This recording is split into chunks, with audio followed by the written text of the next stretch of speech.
Hello, I'm Redmond Police Chief Darrell Lowe. I want to provide our community an update on the officer-involved shooting that occurred on the evening of September 20th, 2020.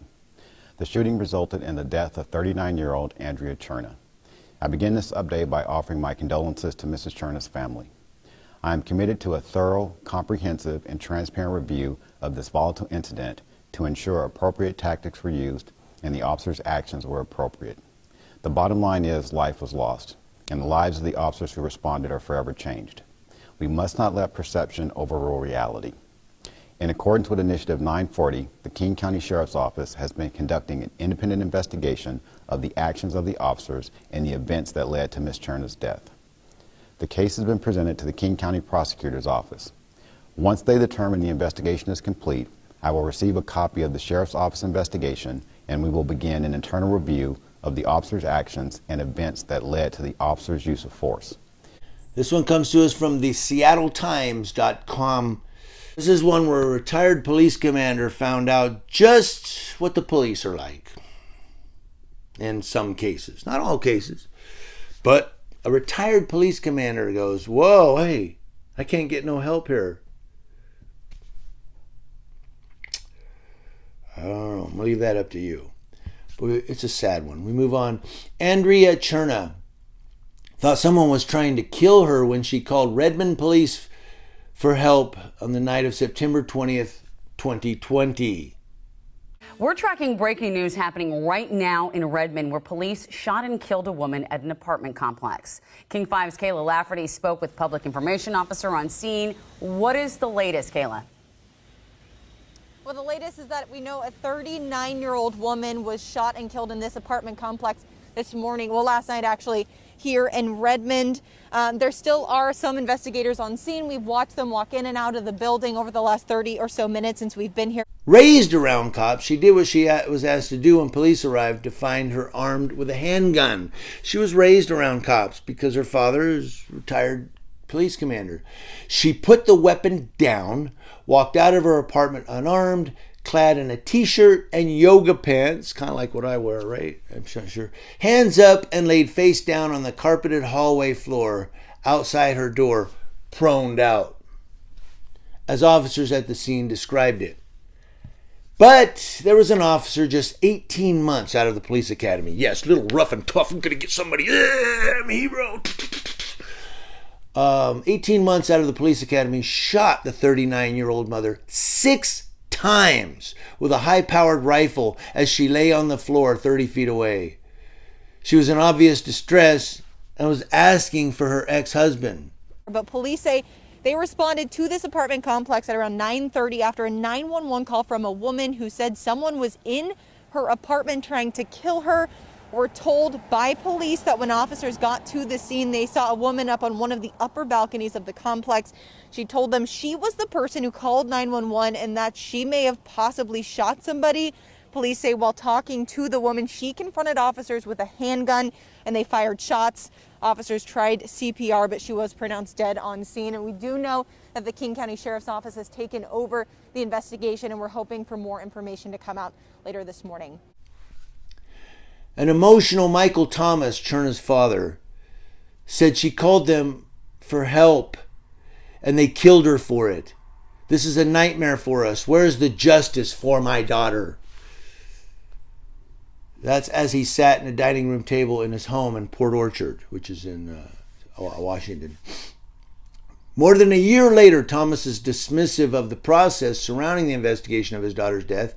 He's frustrated that nobody can tell him whether the officers involved will be held accountable for what he believes was an unnecessary and excessive use of force against an unarmed, mentally disturbed woman who had asked for help and was trying to surrender.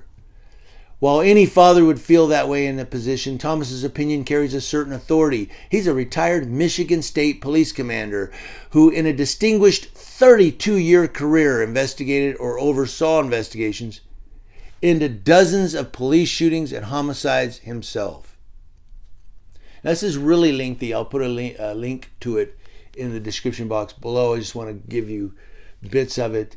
The shooting was investigated by the King County Sheriff's Office, whose detectives repeatedly expressed frustration over the lack of cooperation of the Redmond officers and interference by their union attorney. Y'all catch that? According to sheriff's reports, they turned an admittedly incomplete investigation over to the King County Prosecuting Attorney's Office last spring. That's this year. Prosecutors have declined to decide whether to pursue criminal charges against the officers pending a coroner's inquest, a process stalled since 2017 and mired in procedural knots. So they don't even know if they should file criminal charges against this guy or not. Shooting an unarmed person laying on the ground. 15 months after the shooting, the officer who killed CHURNA, Daniel Mendoza, has declined to give a statement to sheriff's investigators or be interviewed about why he pulled the trigger. How can he decline? Isn't he supposed to go to the shoot team and give a statement? I don't know. Today's world of law enforcement. Several other officers at the scene, the only witnesses since there were no civilians in the hallway and no surveillance cameras, and none of the officers wore body cameras. Surprise, surprise, surprise. That's why we record you, law enforcement officers. That's why I record. But they were sent home that night without talking to investigators. They were just sent home. Yeah, just go home. We don't need your statements. What? Police officers enjoy the same Fifth Amendment protections against self-incrimination as all citizens. Well, yeah, but that doesn't mean you send them home without investigating. Now, King County Sheriff's Detective Sarah Gerlitz wrote in an email to her supervisors on November 14th of 2020, more than 6 weeks after the shooting, the statements that have been provided to us up to this point are not adequate or conducive for us to conduct a thorough investigation. In other words, Redmond officers and other people were stalling the investigation. Of course they were. They don't want to get charged with a crime any more than anybody else, even though the one guy, I suspect, committed a crime. In most criminal investigations, potential suspects are generally separated, as the sheriff's detectives attempted here, or otherwise asked not to speak with one another to avoid collusion or dilution of recollection. In addition, the routine practice of delaying questioning of officers involved in using force is controversial. Additional time is rarely afforded citizens suspected of violent crimes.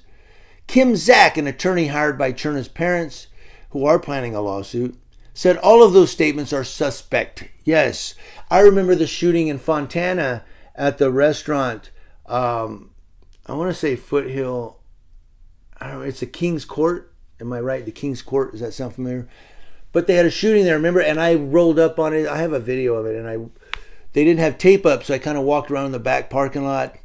And then they started putting up tape. Of course, I walked back out to the sidewalk. But when I walked around there, they had people sitting at different tables. They were separated by tables, and they had a couple officers up there going from table to table taking statements from people. Like, they wouldn't let anybody sit together. They were all just separated by table, and immediately the cops were all taking statements. That's what should have happened here. They should have separated every one of those cops and started taking statements. They let them go home.